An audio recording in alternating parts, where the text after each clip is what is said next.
President Muhammadu Buhari on Monday said he has served Nigerians to the best of his ability, stressing that he has not disappointed anyone. The president stated this during a courtesy call on the Emir of Bauchi, His Royal Highness Dr. Rilwanu Suleiman Adamu, in continuation of the All Progressives Congress, that is APC presidential and gubernatorial campaign rallies.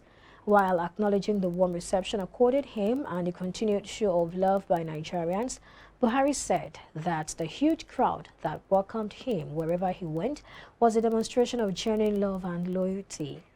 He said when he was seeking re-election for a second term, he visited all the states of the Federation, and the people that turned out to see him were more than what anyone could buy or force, and there he made a promise and pledge that he will serve Nigeria and Nigerians to the best of his ability, and so far he has not disappointed anybody. The Emir of Bauchi in his remarks said it was delightful when political leaders in the modern state system honored their traditional institutions with a courtesy call. He also thanked President Buhari for the landmark development which his administration had brought to Bauchi State, declaring that the Kumani integrated project remained a legacy for which Bauchi State and indeed the Northeast remained grateful. The chairperson of the Social Democratic Party SDP Lagos, Ms. Dabira Oluwadeyinka, and some members of the party state working committee alongside hundreds of party faithful Monday night dumped the SDP and pitched tent with the People's Democratic Party, PDP. This comes few weeks to the commencement of the 2023 general elections. Adeyinka noted that the decision to join the PDP followed months of consultations with stakeholders of other political parties, adding that the PDP was favored because of the competence and ability of its state governorship candidate, Abdulaziz Adediran, popularly called Jandor. The PDP's Lagos State governorship candidate, Dr. Adediran, received them in his campaign office in Ikeja and also appointed Adeyinka as one of the spokespersons of his campaign organization and encouraged other smaller political parties to also join its fold to defeat and sweep the All Progressives Congress, APC, out of government. Lagos PDP chairman, Chief Philip Ivoji, assured the new members that the party is the best place to be as its activities from the wards to the national level are democratic. The Independent National Electoral Commission (INEC) in Abia has cautioned its staff members to shun sharp practices during the permanent voter cards distribution. The INEC's head Public Affairs Unit in Abia, Mr. Bamidele Oyetunji, issued the warning on Monday. Oyetunji said the Commission frowns at receiving or demanding gratification from the public while performing their duties. He said staff do not need to search for anything on the internet, and anybody whose card is not found or those with challenges should be given a note to verify online by themselves. Some residents of Aba have accused some INEC officials of collecting 500 naira from prospective voters before issuing them their cards. The Abia government declared Monday and Tuesday a public holiday to enable workers collect their PVCs ahead of the general elections. The Director General of the Department of State Services, DSS, Yusuf Bichi, has charged personnel to be professional and neutral in the discharge of their responsibilities during and after the forthcoming general elections in Nigeria.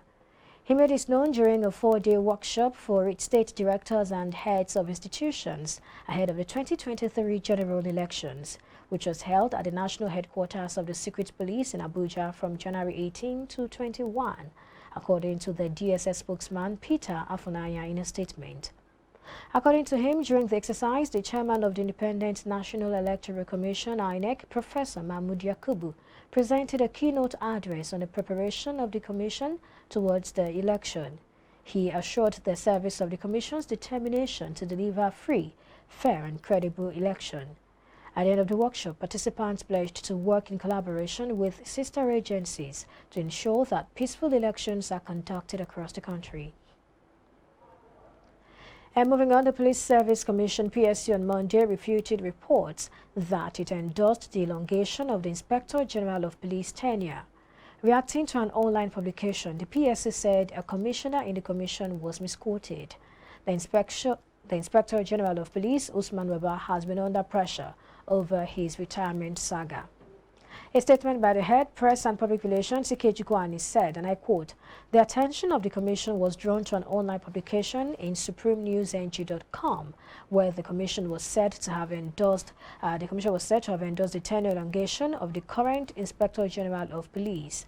The online publication is a supposed interview with AIG Lawal Bawa, retired Honorable Commissioner in the Commission, representing the police, stated that the PSC Commissioner confirmed that the Commission is not against the extension of the tenure of the Inspector General of Police. It went further to quote the Honorable Commissioner, saying that if the IGP feels that it will affect effective monitoring of the elections, let him write to the President for their extension.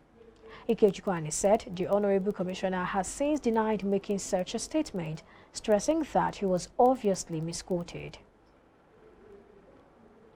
The federal government has denied abandoning the Edo State government over the outbreak of Lassa fever in the state. The state government had last Wednesday decried the neglect by the federal government on the recent outbreak of Lassa fever in the state. The Commissioner for Communication and Orientation, Chris Nehikari, who said this, said the state government has tried everything within its powers to check the Lassa fever outbreak. He added that they have reached out to the federal government, but for all intents and purposes, the federal government has abandoned the Edo State government and its people in the issue. However, the Minister of Health, Dr. Sage Haniri, at the ministerial press briefing on Monday, said the federal government monitors and supports all the states battling disease outbreaks. He also said he confirmed from the Nigeria Center for Disease and Prevention that everything needed to control the viral infection in Edo State has been supplied, and Edo is not the only state that has Lassa fever. A farm industry in Nordu Market, Okpuno, in Awka North local government area of Anambra State was on Monday evening gutted by fire, destroying multi-million goods. A branch of the industry in Obosi had also been raised on Christmas Eve of last year. The cause of the fire incident, which broke out at about 5:39 p.m., was yet to be ascertained. It was gathered that the fire emanated from a corner of the factory and spread due to combustible nature of materials at the factory. The incident reportedly caused panic around the area because of several gas refilling shops surrounding the vicinity. State Fire Chief Engineer Martin Agbili, while confirming the incident, said his men responded swiftly after they were alerted. He said the firefighting operation was very successful as they were able to fight, stop, control and extinguish the fire to a standstill. The National Population Commission (NPC) on Tuesday said 786,741 workers will be trained and deployed for the 2023 census. NPC's Director of Public Affairs, Isiaka Yahaya, stated they would consist of 623,797 enumerators, 125,944 supervisors, 24,001 data quality assistants, 12,000 field coordinators, 1,000 data quality managers, 1,639 center administrators, and 59,000 local government area level facilitators. Yahaya said in preparation for the conduct of the 2023 population and housing census, scheduled to begin from 29th March to 2nd April 2023, the Commission has commenced the training of functionaries for the exercise in all states of the Federation and the Federal Capital Territory, FCT, from Monday, 23rd January 2023. The training, which is being organized in stages, started with the training of Census Specialized Workforce, CSW, and facilitators who will in turn train enumerators, supervisors, field coordinators, data quality assistants, and data quality managers. He said the functionaries were to be trained on census forms, census applications, data capturing processes, interpersonal communication, and basic troubleshooting of computer-assisted personnel interviews. And moving on, the National Identity Management Commission, NIMC, Monday said the total enrollment into its national database as of January 22, 2023 peaked at over 95.07 million. I guess that's January 23rd. It was 94.03 million on last December 31, making an increase of 1.04 million. Lagos State continued to maintain its lead, posting the highest cumulative enrollment figure of over 10.51 million. It was 10.42 million on December 31, 2022, marking an increment of 0.09 million.